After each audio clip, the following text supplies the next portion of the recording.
Shalom, sahabat Kabari. Senang sekali kita dapat bertemu kembali. Sahabat Kabari yang dikasihi Tuhan, saya percaya dan juga merupakan harapan dan doa saya dimanapun sahabat Kabari berada.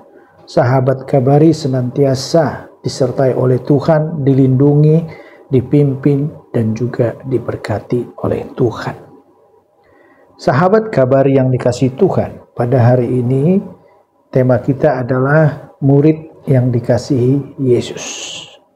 Kita akan baca dari Injil Yohanes pasal 21 ayat 20 sampai 23. Firman Tuhan berkata, ayat 20, ketika Petrus berpaling, ia melihat bahwa murid yang dikasihi Yesus sedang mengikuti mereka, yaitu murid yang pada waktu mereka sedang makan bersama duduk dekat Yesus dan yang berkata, Tuhan, siapakah dia yang akan menyerahkan Engkau? Ayat 21, ketika Petrus melihat murid itu, ia berkata kepada Yesus, Tuhan, apakah yang akan terjadi dengan dia ini? Ayat 22, jawab Yesus, jikalau aku menghendaki supaya ia tinggal hidup sampai aku datang, itu bukan urusanmu. Tetapi engkau ikutlah aku. Ayat 23. Maka tersebarlah kabar di antara saudara-saudara itu bahwa murid itu tidak akan mati. Tetapi Yesus tidak mengatakan kepada Petrus bahwa murid itu tidak akan mati. Melainkan, jikalau aku menghendaki supaya ia tinggal hidup sampai aku datang, itu bukan urusanmu. Kalau kita melihat dari ayat yang kita baca tadi, kita melihat judul yang diberikan oleh Lembaga Alkitab Indonesia adalah Murid yang Dikasihi Yesus. Dan sesuai dengan tema kita hari ini, kita akan belajar murid yang dikasihi Yesus. Mengenai dikasihi itu sangat penting sekali. Saya yakin dan percaya bahwa Tuhan sangat mengasihi kita semuanya. Bagaimanapun keadaan kita dan apapun status kita, Tuhan sangat mengasihi kita semuanya. Kita tahu bersama kebenaran firman Tuhan yang mengatakan bahwa Tuhan sangat mengasihi kita. Yohanes 3:16, karena begitu besar kasih Allah akan dunia ini, sehingga ia telah mengurniakan anaknya yang tunggal, supaya setiap orang yang percaya kepadanya tidak binasa, melainkan beroleh hidup yang kekal. Sudah jelas bahwa Allah begitu sangat mengasihi manusia. Terlebih lagi buat kita orang-orang yang sudah percaya kepadanya. Dan secara khusus juga kepada murid-murid Tuhan Yesus. Dan saya mau berkata kepada kita yang unik dari ayat ini dan yang kita akan pelajari adalah mengenai murid yang dikasihi Yesus atau tentang dikasihi Yesus. Kita tahu bersama bahwa di dalam ayat 20 dikatakan di situ, ketika Petrus berpaling, ia melihat bahwa murid yang dikasihi Yesus sedang mengikuti mereka, yaitu murid yang pada waktu mereka sedang makan bersama duduk dekat Yesus dan yang berkata, Tuhan, siapakah dia yang akan menyerahkan Engkau? Kalau kita melihat yang dimaksud oleh Petrus di sini adalah sebenarnya sudah jelas Rasul Yohanes yang menulis Injil ini. Tapi kita akan melihat ayat-ayat Alkitab yang mendukung kebenaran bahwa itu adalah Rasul Yohanes. Dikatakan dalam Yohanes 13 ayat 23 sampai 25. Ayat 23, seorang di antara murid Yesus, yaitu murid yang dikasihinya, bersandar dekat kepadanya di sebelah kanannya. Kepada murid itu, Simon Petrus memberi isyarat dan berkata, tanyalah siapa yang dimaksudkannya.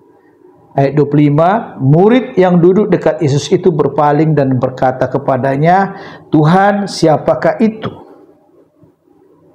Ini berbicara tentang perjamuan terakhir ketika Tuhan berkata bahwa di antara murid-murid itu ada yang akan menyerahkan dia. Dan kalau kita kembali kepada film yang baru diputar pada bulan Maret yang lalu, adalah Supper atau perjamuan terakhir. Di sana kita bisa melihat dengan jelas bahwa Yohanes ada di sebelah kanan Tuhan Yesus. Itu jelas sekali. Dan di sini dikatakan bahwa seorang di antara murid Yesus, yaitu murid yang dikasihinya, bersandar dekat kepadanya di sebelah kanannya. Jadi sudah jelas sebenarnya dari film adalah Supper itu atau perjamuan terakhir. Di sana jelas dikatakan di sebelah kanan itu adalah Rasul Yohanes, di samping Rasul Yohanes di situ ada Petrus, di sebelah kiri Tuhan Yesus adalah Yudas. Dan saya mau meneguhkan kembali bahwa yang dimaksud dengan murid yang dikasihi Yesus itu adalah Rasul Yohanes. Di dalam Yohanes pasal 21 ayat 24 dikatakan, dialah murid yang memberi kesaksian tentang semuanya ini dan yang telah menuliskannya, dan kita tahu bahwa kesaksiannya itu benar. Jadi jelas bahwa yang dimaksud adalah Rasul Yohanes. Yang menulis Injil Yohanes adalah Rasul Yohanes. Dan Rasul Yohanes ini sebenarnya adalah saudara daripada Yakobus, yaitu sama-sama anak dari Zebedeus. Sahabat kabar yang dikasihi Tuhan, yang menarik di sini sebenarnya kalau kita melihat bahwa ada 3 orang murid yang sangat dekat dengan Tuhan Yesus dan juga yang dikasihi Tuhan Yesus, yaitu Petrus, Yohanes, dan Yakobus. Ya, kita akan lihat dari Lukas 9 ayat 28 sampai 30. Ayat 28, kira-kira 8 hari sesudah segala pengajaran itu, Yesus membawa Petrus, Yohanes, dan Yakobus lalu naik ke atas gunung untuk berdoa. Ketika ia sedang berdoa, rupa wajahnya berubah dan pakaiannya menjadi putih berkilau-kilauan. Ayat 30, dan tampaklah 2 orang berbicara dengan dia, yaitu Musa dan Elia. Dalam ayat 28 jelas dikatakan tadi bahwa Yesus membawa Petrus, Yohanes, dan Yakobus. Dan ketiga orang ini juga nanti dibawa Tuhan Yesus ketika dia berdoa di Getsemani dalam Matius 26 ayat 36 sampai 38. Ayat 36 berkata, maka sampailah Yesus bersama murid-muridnya ke suatu tempat yang bernama Getsemani. Lalu ia berkata kepada murid-muridnya, duduklah di sini sementara aku pergi ke sana untuk berdoa. Ayat 37, dan ia membawa Petrus dan kedua anak Zebedeus, yaitu Yohanes dan Yakobus. Maka mulailah ia merasa sedih dan gentar. Ayat 38, lalu katanya kepada mereka, hatiku sangat sedih seperti mau mati rasanya. Tinggallah di sini dan berjaga-jagalah dengan aku. Nah, kita melihat di sini sahabat kabar yang dikasihi Tuhan. Ada 3 orang dari 12 murid Tuhan Yesus, 3 orang yang sangat dekat dengan Tuhan Yesus, yaitu Petrus, Yohanes, dan Yakobus. Dan kita melihat kembali kepada ayat bacaan kita tadi yang berkata kepada Tuhan Yesus, murid yang dikasihi Yesus adalah Petrus. Jadi sangat menarik di sini. Yang menariknya begini, dari 3 orang murid atau rasul yang dikasihi Yesus, yaitu Petrus, Yohanes, dan Yakobus. Nah, 1 orang dari murid yang dikasihi Yesus, yaitu Petrus, berkata mengenai seorang murid yang dikasihi Yesus, yaitu Yohanes. Dan saya mau berkata kepada kita, menariknya adalah dari orang yang dikasihi Yesus, dia bertanya mengenai Yohanes yang dikasihi Yesus. Kalau kita melihat sebenarnya ketiga rasul yang dekat dengan Tuhan ini merupakan adalah orang-orang yang bisa dikatakan sangat dipercaya oleh Tuhan. Ketiga murid ini menjadi teman curhat, ya, atau tempat curhat daripada Tuhan tentang segala sesuatu yang terjadi dan yang akan terjadi dalam kehidupannya. Kita sudah membaca tadi dari Matius pasal 26 ayat 38. Dia berkata tadi, lalu katanya kepada mereka bertiga, hatiku sangat sedih seperti mau mati rasanya. Tinggallah di sini dan berjaga-jagalah dengan aku.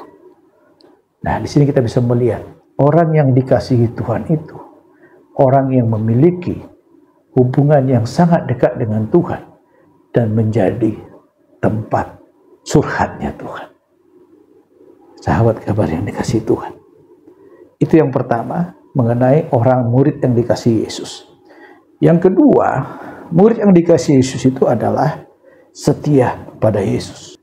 Kita akan baca dari Yohanes 19 ayat 25 sampai 27. Dan dekat salib Yesus berdiri ibunya dan saudara ibunya, Maria, istri Klopas dan Maria Magdalena. Ayat 26. Ketika Yesus melihat ibunya dan murid yang dikasihinya di sampingnya, berkatalah ia kepadanya, "Ibu, inilah anakmu." Ayat 27. Kemudian katanya kepada muridnya, "Inilah ibumu." Dan sejak itu murid itu menerima dia di dalam rumahnya.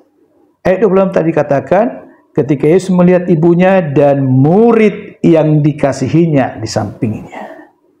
Saya mau berkata kepada kita, kalau kita melihat film yang diputar, ya mulai daripada The Passion of the Christ dan juga adalah Suffer, ya kita melihat di situ bahwa yang dimaksud di sini adalah Rasul Yohanes. Yohaneslah yang berada dekat dengan Maria ibu Yesus, Maria Magdalena, dan juga perempuan yang lain, menyaksikan ketika Tuhan Yesus itu ditangkap, ketika Tuhan Yesus diadili, ketika Tuhan Yesus itu dicambuk. Dan saya mau berkata kepada kita bahwa yang dikasihi Yesus itu adalah Yohanes, murid yang setia, selalu ada dekat dengan Tuhan, selalu menyaksikan dan mengikut Tuhan. Ini bukan Petrus pasti, karena Petrus sudah menyangkal Tuhan 3 kali dan dia sudah meninggalkan tempat itu pada waktu itu. Dan murid yang dikasihi Yesus itu adalah orang yang setia pada Yesus. Situasi yang sulit, ancaman yang begitu luar biasa ketika Yesus Kristus ditangkap, ketika Yesus Kristus diadili, ketika Yesus Kristus dicambuk. Yohanes tidak meninggalkan Yesus. Dia ada di situ. Dia melihat itu semuanya. Mungkin posisinya dekat banget, tetapi masih bisa dipandang oleh mata daripada Yohanes. Bagaimana Yesus menyerahkan nyawanya tanpa perlawanan sedikit pun. Dia merelahkan tubuhnya, dicambuk sampai tubuhnya mengeluarkan banyak darah. Itu semua disaksikan oleh Rasul Yohanes, dan dia tidak meninggalkan Yesus. Sesulit apapun yang terjadi, Yohanes tetap setia pada Yesus. Itu murid yang dikasihi Yesus. Dan saya mau berkata kepada kita, sampai akhir hidup daripada Yohanes, dia tetap setia kepada Tuhan. Dia tidak pernah murtad, dia tidak pernah menyangkal Yesus. Dia tetap setia kepada Yesus. Sekali Yesus, selama-lamanya Yesus. Saya mau berkata kepada kita,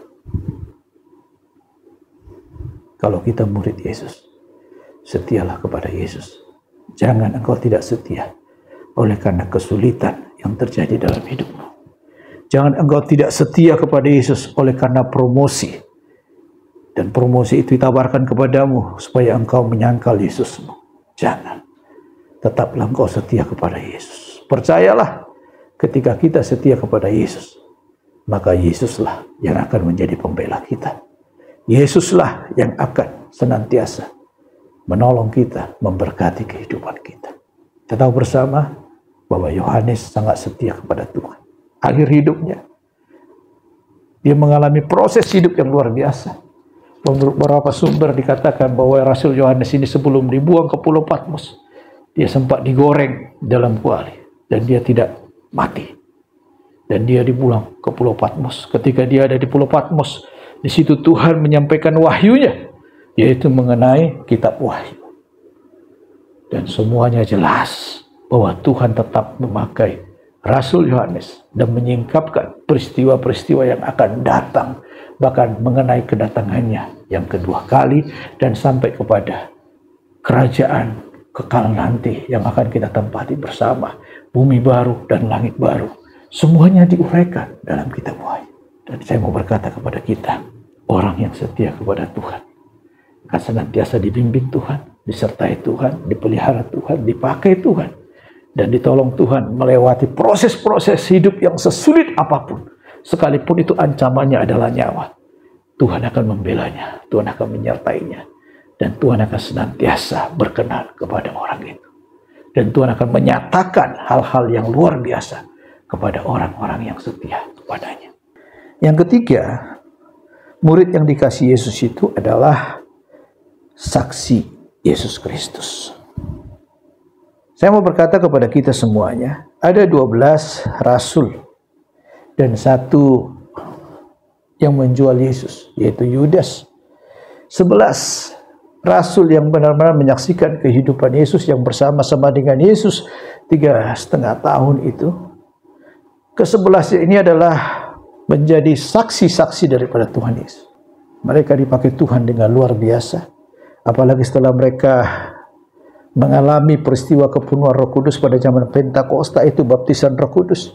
Setelah itu mereka menjadi pribadi-pribadi yang luar biasa. Ke berbagai penjuru dunia ini mereka dipakai Tuhan luar biasa.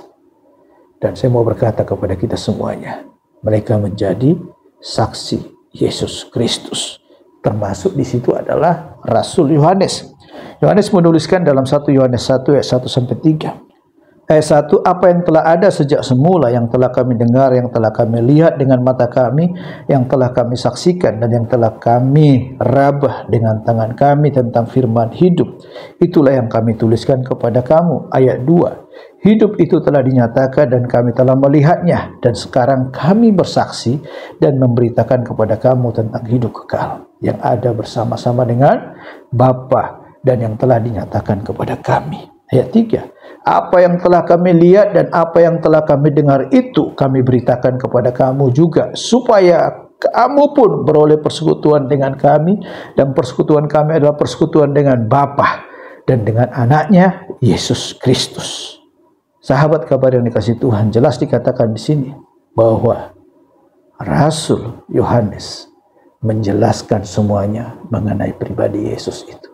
Bahwa Yesus itu pernah ada di dalam dunia ini.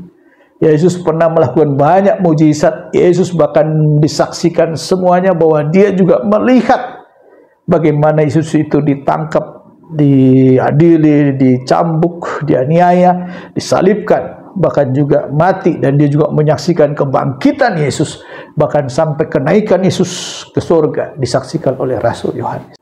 Dan inilah yang menjadi kesaksian bagi dia kepada setiap orang-orang yang bertemu dengan dia. Dia menyaksikan.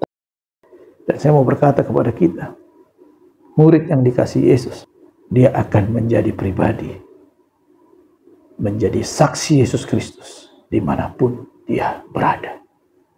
Kita tahu bersama bahwa Rasul Yohanes dipakai Tuhan luar biasa. Dia menulis Injil Yohanes, dia menulis kitab 1, 2, 3 Yohanes, dan juga menulis kitab Wahyu. Semua itu kita bisa membaca di situ betapa luar biasa kasih Yesus, kasih Allah yang dituliskan di situ buat kita yang mengasihi Yesus. Bahkan kita dikatakan situ, orang yang berasal dari Allah adalah orang yang memiliki kasih Allah. Dan saya mau berkata kepada kita semua, kita semuanya berasal dari Allah. Di dalam diri kita ada kasih Allah, karena kita dikasih Allah. Dan saya mau berkata kepada kita, kalau kita dikasih Allah, bangunlah hubungan yang lebih dekat dengan Tuhan. Dan jadilah orang kepercayaan Tuhan, tempat Tuhan mencurahkan segala sesuatu kepada kita. Yang kedua, jadilah pribadi yang setia mengikut Tuhan sampai akhir hidup kita. Dan yang ketiga, jadilah saksi Kristus dimanapun kita berada. Bersaksilah, kesaksian kita akan diteguhkan oleh Tuhan, dan Tuhan akan menyertai kita, mengurapi kita. Kuasanya ada buat kita ketika kita bersaksi tentang Yesus. Tuhan memberkati. Mari kita berdoa. Bapa di surga, terima kasih buat kebenaran firman-Mu ini. Kami belajar dari Rasul Yohanes, murid yang Tuhan kasihi. Dan kami percaya Tuhan bahwa kami juga Tuhan kasihi. Kami rindu Tuhan, Kau juga memakai kami semuanya. Dimanapun kami berada Tuhan, jadikan kami menjadi pribadi-pribadi yang memiliki hubungan yang sangat dekat dengan Tuhan. dan yang menjadi sahabat Tuhan. Tempat Tuhan berbicara bagi kami dan kami berbicara kepada Tuhan. Dan biarlah Engkau Tuhan menjadikan kami menjadi pribadi yang setia melayani Tuhan, setia mengiring Tuhan, setia melakukan pekerjaan Tuhan sampai akhir hidup kami. Dan biarlah juga Tuhan Engkau semakin mengurapi kami supaya kami menjadi saksi-Mu, memberitakan Injil-Mu, memberitakan tentang Yesus kepada orang-orang yang belum pernah mendengar, yang belum percaya kepada-Mu Tuhan, supaya semakin banyak orang yang percaya kepada Tuhan. Terima kasih Bapa, biar Engkau yang menolong kami semuanya, memperlengkapi kami, memulihkan kami, memakai kami semuanya sebagai alat Tuhan, sebagai murid yang dikasihi Tuhan. Kami siap untuk melakukan apa yang Tuhan mau. Kami yakin dan percaya ketika kami memprioritaskan Tuhan, maka Tuhan akan senantiasa menyertai kami, memelihara, melindungi, dan memberkati kami. Dalam nama Tuhan Yesus kami berdoa. Haleluya. Amin.